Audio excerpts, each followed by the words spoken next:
All right, guys, it's time for the Los Angeles Kings preseason review. Now, the Kings again losing to the Oilers for the fourth consecutive season in a row, first round of the playoffs. I feel sorry for the Kings straight off the bat.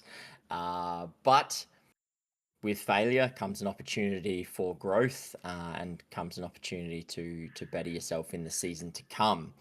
And they've had a very busy off season, albeit a bit up and down. But yeah, let's go have a look at that lineup as it stands at the moment. You never know; they may make some moves in the meantime. But yeah, Jaden, take us through the lineup as it stands at the moment. Yeah, well, we may as well just go through the projected lineup because it's pretty much the lineup. So you got Kuzmenko, Kopitar, Kempe, Fiala, Byfield, Lafreniere. I always think it's Lafreniere. Uh, Yep. Fogel, Dano, Moore, Perry, Turcott, and Armia. On the decor, we have Anderson, Dowdy, Joel Edmondson, Clark, Jumelin, Cece, and then on goaltending we have Kemper, Forsberg brought in to be the backup. You've also got Copley as the third. And I guess we'll go through some notable outs. You got Gavrikov leaving through free agency. He is gone to Reno. And then you've obviously got the Jordan Spence trade that happened, which is a pretty significant loss just for getting draft picks. And that's pretty much all they traded was draft picks. But they pretty much revitalized the team through free agency. So they brought in obviously CC, Jumelin, Amir, Forsberg, and Perry. So a lot of depth, a lot of older guys, veterans, bringing that experience. You got Scory Perry, so they're going to the Cup final. Clearly. Um, yeah, clearly. And Hmm. yeah, I think Forsberg is a great addition to the team, but ultimately I will just also note before I hand off, they have replaced their GM, so new GM, so different visions that will come for the team. But ultimately, yeah, what are your thoughts of this team? How it's built? Does it get over the round one hump? Um, and does it beat Oilers if they face the Oilers?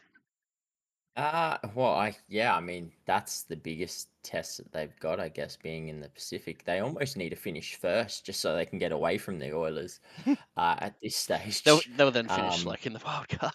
yeah, I know, right? You watch the Kings will finish first, and the Oilers won't finish in the top three, and they'll end up playing for the fifth season straight. But look, you've actually been one to say this a lot. The Oilers didn't beat the Kings. The Kings beat themselves. Mm. The Kings had that series in the balance. They were 2-0 up. They should have gone 3-0 up. They choked, and they just, yeah, they were their own worst enemy. They seemed to play a very sheltered game style once they hit the lead. They did it in probably the first three games. They got a lead, and then they went, okay, well, now we'll just park the bus and hope for the best. And yeah, they sort of, instead of just playing the same style that got them the lead, they sort of went into their shell, and got exposed, and eventually just sort of fell apart after the first two games. I don't mind what they've done here. Every every get they've gotten this offseason has been depth.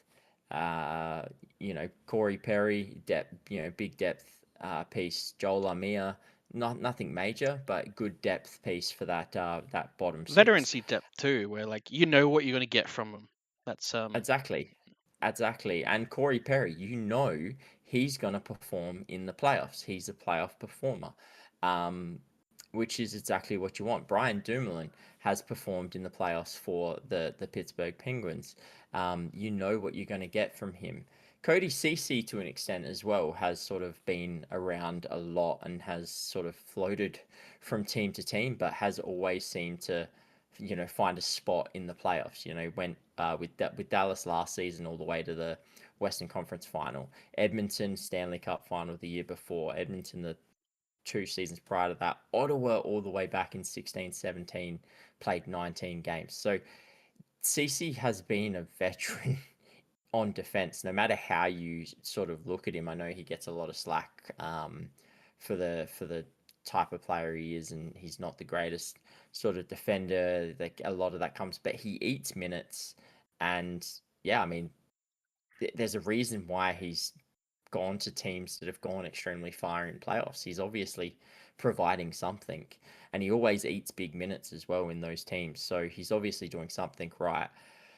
Yeah. The one thing I didn't like and agree on is the loss of Jordan Spence. I just thought that was a terrible trade from the Kings' part, and I think they really Yeah, hurt well, that's themselves just a with the fallout of handling of it. the coach, Mm, and the playoffs and how it handled, and that's just the symbol of how why they lost is because of the mm, coach, mm. and that is why Jordan Spence is gone, and Yeah, that is my which is big a big gripe with this question. team. They didn't address the coaching. I Mm, like the coach when he's in it when it's working. I don't like park the bus and don't do any offense at all because they look the best when they're playing two-way hockey. yeah, And yeah, that's my big gripe that the coach is still the same.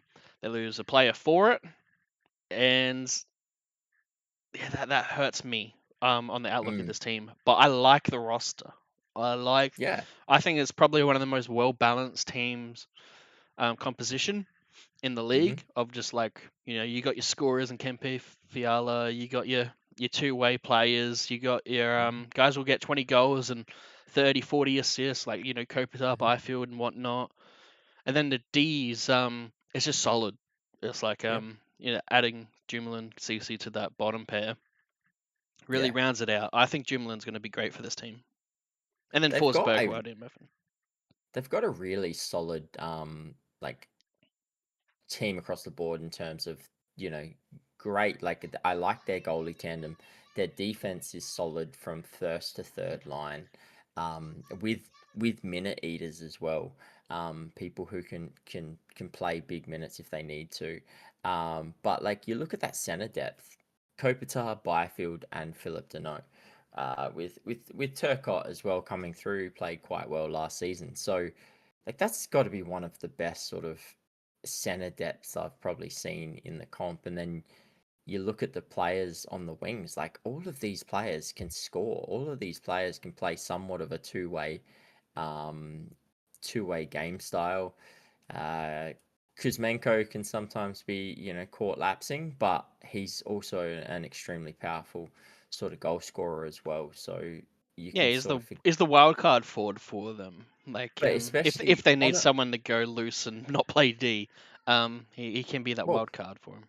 on a line with Kopitar, I mean, you can sort of afford for a player to be like that. You know Kopitar's going to be that defensive minded center that he's always sort of been able to be reliable on both ends of the ice. Like he's not going to be like, oh, I'm sitting up right by the goals with Kuzmenko whilst the puck's going the other way. He's going to be defensively minded, which allows Kuzmenko to sort of play that more sort of, I don't want to say selfish role, but That's more yeah, free forward, goal yeah, orientated play, and that players like Kopitar and even Byfield and Dano unleash that potential in those type of players, and that's why mm-hmm, I think this team's really good. Is their center core is really well balanced. That it balances out the rest of the team.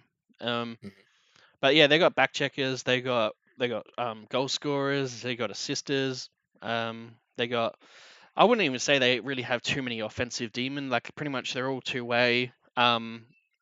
And their goaltending, like Kemper was really hot. Forsberg for 30 games is a really solid pick. I would say a 50-30 type of game split you're looking at. And oh yeah, I really like it. I I just worry about the coaching, in the sense of like falling, to his own sword in a sense when it comes to playoffs. It's not the team, that makes it's the coach that yeah, causes it. Uh, yeah, that's my only gripe, but that can be easily outdone. I think this team does do it this year. I think they do beat the hump. I think we see a second round. Plus, we'll see if they go further. They do have Corey Perry. mm, Um, But I do think the obviously playoffs, and I think they get past the first round, even if it's the Oilers. Um, I could only probably see if it was like an Avs or someone like cup contender types teams that come up against, maybe kick them out, and it's like, oh, you lost first round, but you really didn't, type of scenario. So because the way it's set up, yeah, the you way know, it's you set look up, yeah. some of these teams that play off, you have Colorado versus Dallas, and you're like, how is that a first round matchup? Um, but yeah, look, I think these guys are built to do it. I like the depth pieces they've brought in. Obviously, losing Gavrikov, you think that's a big loss. Jordan Spence is a big loss on defense, but you know when you've got the likes of Anderson, Doughty, Clark, Edmondson as your top four, that's pretty solid. And then you bring in Dumoulin and Cece as your bottom like pair defenseman. That's a solid core. That's a solid Mm. replacement. And I know like Gavrikov is a really good defenseman, and it's hard to replace him. But when you've got a good top four, you didn't really need a Gavrikov to come into this team. Like a Dumoulin and a Cece is plenty for what they need. Oh, sorry, I'm muted. The thing is, like, you're paying $1.5 million more for Dumoulin and CC than Gavrikov, but you're getting two players instead of one, which rounds Hmm. out your team. I think Dumoulin over outplays his contract in a sense. Like, he plays like a 6 million type player on nights. Sometimes even Hmm. 8 million. Like, he can be incredible. CC, we'll have to see if he gets he stays out of the injury box, and I think he'll play to around the 4.5 mil, maybe a little bit less. We'll have to see what you get from him, but I think you can hit the ball out of the park with Dumoulin, Yeah, and you don't need that to happen because obviously they should be on the third pair. But yeah, if they could, cause that, go into first or second, then that's great for the Kings. And yeah, I don't know what more to add. Like, they've got 1.9 million cap space. There's not really too much to add for this team. It really is just depth. They The contracts, they haven't really overpaid for anyone. You could maybe argue Doughty because 11 mil, but he's aging. But he's done great service for the team. It's not really like, I wouldn't consider it overpay. Um, no, so all in all, it's well balanced cap wise. They hmm, still have room to add if they need. They could technically like add another 2 million player like Corey Perry if that was available. And they did a lot of draft pick trading in the off season, but they've still got a lot of their draft picks. Like, they're only missing their third round in next year's. So we could still see big moves from this team, but I doubt it just because I think it's kind of there. It's kind of well yeah, balanced. I could only see maybe like you're upgrading a position on Kuzmenko or something, um, and getting a bona fide, top six winger that will be consistent with a yeah. Kopitar Byfield. Yeah, I think that's obviously a potential here for them is obviously as the season goes on, that 1.9 million cap space obviously increases and gives them the opportunity to get something at the deadline and address any holes they see fit, which Mm. is probably the good position that these guys are in. They don't have any contracts that would be terribly hard to move on if they need to. They don't have any contracts that sort of hamstrung them in any future decisions that they're going to make. And I think, they're perfectly geared for a trade deadline move if they need to. Like you said, if Mm. Kuzmenko's not performing to that top six I could very much role, see a like Kuzmenko being moved at the deadline to that wouldn't upgrade. be the first time. No, no, he had three teams last year, so I'll just show it on the screen as well. As in Calgary, Philly, and then LA.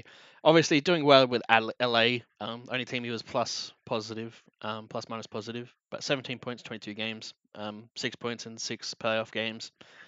It was good. We'll have to see if he is like that this year. But Yeah. that is my big question mark. That's my big, trade deadline. Moves have to be made. he would be Mm. on the chopping block. But honestly, like you're trading out Kuzmenko to upgrade, like it's not a big deal. it No, doesn't it no, doesn't hurt. Like that's how good this team is built. and that's the thing. Like you can go out and potentially target a top six winger, moving on Kuzmenko's sort of like you could either pay someone to take Kuzmenko, move Kuzmenko to, I don't know, maybe an Eastern playoff contending team, and then pick up a top six winger if you need to. Or at the end of the day, Kuzmenko plays out of his mind, and they Yeah, look and go, do you know what? Maybe we get a middle six winger that just helps solidify that depth. Do what Florida did and basically have a fourth line that, a third line that is equivalent to other teams' first and second lines, yeah. They're sort of close to it. thing. They're Like, close to it, man. They're really close to it. Um, and that's what wins you like cups is like by I being like able to, to know on a third yeah, line. That's really good. His numbers and, are really good. and Trevor Moore and Fogel Mm, aren't slackers either. Like, it's just they're they've got that depth that is just going to take them once it clicks. And I agree with your point wholeheartedly around it's like that coaching. Like this team, you go through all of these players, they've got so many that have scored 20 goals. Like Fogel, 24 goals last year. Trevor Moore, 18 goals last year. Bloody even Kuzmenko had 5 in 20 games. He was on pace for almost a 20 goal season with them if he played the full year. You got Byfield who had um at 23 goals. Kopitar had uh 21 goals. Like Fiala had a lot more than that. yeah, it's like 30 something. Uh, yeah, Kempe had a lot more than that. I've literally just called out pretty much their entire top nine, and every single one of them basically had 20 goals. Yeah, That is ridiculously insane depth. Even Leferrier had 19 goals last season. That is their entire top nine, essentially 20 goals or above. That is the definition yeah. of It's depth. always been the decor and over the last few years anyway, and the goaltending. And goaltending has been the major issue, and I think Forsberg is going to be one of the undersung, waiver claims, signings, whatever you want to Mm, call, um, in the off season. That mm, really rounds a team to what they need to be. Because yeah, I can see him easily eating 30 games, which yeah, relieves Kemper of having to do a 60 plus season, mm, and he will get you I would say a 900 to 905 save percentage, which is what this team's needed yeah. in a backup, for or even their primary for quite a while. So they've got a good tandem. I like Mm. it. They got Copley if he ever needs to come in and step up.